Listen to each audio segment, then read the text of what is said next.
저는 오늘 그 물가 조절 정책 수단으로 윤석열 정부 들어서서 수입 농산물을 적극 들이는 그러니까 할당 관세 정책에 대해서 과연 이게 할당 관세가 물가 조절에 효과적인 정책 수단인가라는 부분에 대해서 장관께 좀 질의를 드리고 싶습니다. 자료 한번 보여주시겠습니까? 할당 관세가요. 21년도 문재인 정부 시절하고 비교했을 때 굉장히 늘었습니다. 많이 늘은 거는 장관께서도 알고 계시죠? 네. 예. 문재인 정부 말기에 20개 품목, 그것도 대체로 사료 원물이나 비료, 가공품 원료들이 주로 수입이 됐다면 24년 기준으로 봤을 때 품목이 67개가량으로 늘었고요. 아마 하반기 거까지 합치면 더 늘을 것 같습니다. 그래서 전체적으로 보면 금액도 12조가량이 됩니다. 윤 정부 이후에 관세 지원액이 1조 원이 훌쩍 넘는다는 것이 현재 대체적인 평가입니다. 다음 자료 한번 보시겠습니까? 그러면 이렇게 관세를 지원해서 수입을 했는데 과연 물가에 이게 어떤 효과를 영향을 끼쳤는가 살펴봐야 되지 않겠습니까? 그래서 제가 혹시 장관님 이 자료 보셨나요? 기재부하고 한국조세재정연구원에서 해마다 이 자료를 냅니다. 지금 이거는 23년도 할당관세 지원 실적 및 효과 분석이고요. 이 자료는 22년도 할당관세 지원 실적 및 효과 분석인데 이 자료 혹시 보신 적 있으신가요? 저는 본 적은 없습니다. 이거 보셔야 되는 네. 겁니다. 이게 장관의 역할 중에 하나이고 임무입니다. 이거 안 하셨다면 이건 좀 심각해지는 겁니다. 이 보고서에 의한 내용들을 지금부터 쭉 말씀드리겠습니다. 이 내용에 보면 소고기에 대해서 이렇게 평가하고 있습니다. 소고기 수입 가격이 1% 하락하는 경우에 수입 소고기 가격은 천천히 반응해서 1년여에 걸쳐 0.12%까지 하락했다라는 보고서가 있습니다. 근데 이게 무슨 얘기인지를 저희가 의뢰를 했어요. 그랬더니 관세 지원액의 12%만 소비자가 가져가고 실제 88%는 수입업자, 그다음에 유통업자가 가져갔다는 뜻이다라는 해석을 저희가 받았습니다. 1년여에 걸쳐서. 그러니까 예를 들면 이런 거죠. 수입업자가 16% 관세 지원으로 해서 소고기를 10,000원에 들어올 경우에 관세 지원액 1,600원이 어디로 갔는지를 분석해 보면 그중에 1,408원, 88%는 수입 유통업자한테 갔다는 소리고요. 소비자한테 물가 인하 효과로 돌아온 돈은 겨우 192원, 12%밖에 안 된다는 겁니다. 이때 저희가 소고기 관세 지원액이 얼마냐 하면 1,600억 원입니다. 이마저도 가격이 떨어지는데 1년 정도가 걸렸다는 거죠. 다음 자료 보여주시겠습니까? 제가 사실인지 좀 살펴봤습니다. 축산물 품질평가원의 수입 소고기 가격 동향표인데요. 실제로 수입 소고기하고 소비자 가격 확인을 해봤는데요.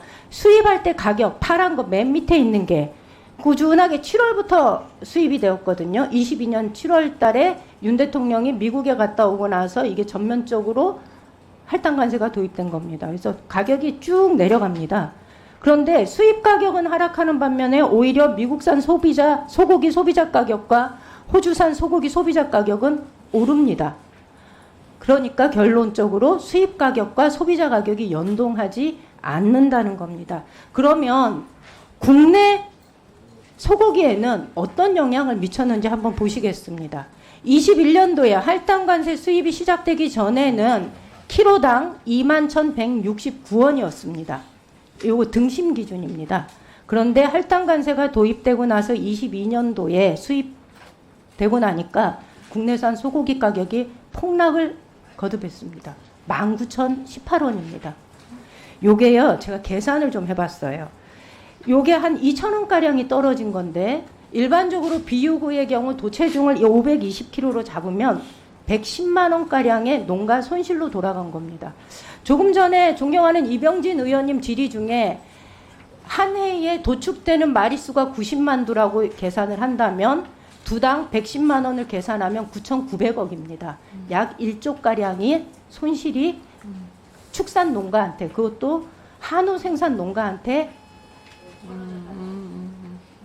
1분만 더 주시겠습니까? 자료가 많아서 제가 추가로 질문을 드릴 텐데요. 다음 자료 한번 보여주시겠습니까? 수입 소고기 할당 관세 주요 기업이 어디가 가져갔는지 자료를 받아봤습니다. 이렇게 됩니다. 총 189억의 이 대기업 중심으로 관세 지원액이 벌어졌고요. 동원홈푸드 76억, 해성프로비전 이거 대상이거든요. 대상 네트워크거든요. 48억, 신세계푸드 38억 쭉 했는데 189억 이 몇 개 회사만 해도 189억 원의 관세 지원액을 받았는데 이들 기업들이 그러면 농어촌 상생협력기금 냈을까요? 안 냈습니다. 롯데가 일부를 낸 걸로 알고 있습니다. 할당 관세 효과 전혀 없습니다. 그런데도 농림부는 무분별하게 지속적으로 수입을 하고 있습니다. 이 부분에 대해서 농림부의 평가와 향후 정책에 대한 계획 아까 오전 질의에 이어서 계속 할당 관세와 관련된 질의를 좀 드리겠습니다. 제가 아까 오전에 무슨 얘기 드렸냐면 수입 소고기 할당 관세에서 주요 기업 관세 지원액 추정치를 보여드렸고 사실 대기업들이 관세 지원액을 이렇게 많이 가져갔는데 실제로 상생협력기금은 전혀 내지 않았다라는 말씀을 드렸습니다. 그래서 이 부분은 장관께서 좀 염두에 두시고 이 업체와 여기뿐만이 아니거든요. 그래서 할당 관세로 인해서 소득, 그러니까 이익을 취한 기업에게는 일정한 책무를 부과하는 것이 맞지 않나라는 생각을 저는 합니다. 다음 자료 보여주시겠어요? 오전에 제가 소고기에서 끝냈는데요. 할당 관세 효과가 있는지 닭고기 한번 보겠습니다. 제가 지금 계속 말씀드리는 거는 기재부의 요청으로 KDI에서 2022년 할당 관세 소비자 가격 인하 효과 보고서에서 나온 내용입니다. 닭고기 가격은요, 약 7개월 후에 0.2% 수준의 유의한 하락 효과를 보였고라는 평가가 있습니다. 무슨 얘기냐면 닭고기 관세율이 20에서 30%인데요. 이것과 깎아서 773억을 지원했는데 그 중에 618억이 그 수입업자나 유통업자가 가져갔다는 소리입니다. 실제로 의미 있는 닭고기 가격의 하락은 없었다는 얘기입니다. 다음 자료 보여주세요. 돼지고기 마찬가지입니다. 22년에 돼지고기 2만 톤 수입했고요. 이 중에 700톤은 45일 넘게 창고에 비축한 14개 업체가 적발된 적이 있습니다. 혹시 알고 계신가요? 적발은 몰랐습니다. 그리고 22년도뿐만이 아닙니다. 돼지고기는 지금도 계속 수입을 하고 있기 때문에 실제로 할당 관세 추천을 받은 자는 추천 물품을 추천일로부터 45일 이내에 보세구역에서 빼도록 되어 있습니다. 그런데 시장에 공급해야 되는데 하지 않았다는 얘기입니다. 위반입니다. 다음 자료 보여주시겠습니까?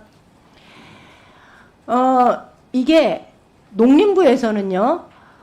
장관 또는 추천기관에서 판매 실적, 그러니까 판매량, 판매 가격, 판매처, 그리고 자사 제품 가공 실적, 보관 창고에 현재 얼마나 남아있는지 이런 것들을 자료 요청을 하면 적극적으로 협조해서 농림부에서는 이것을 관리하게 되어 있습니다.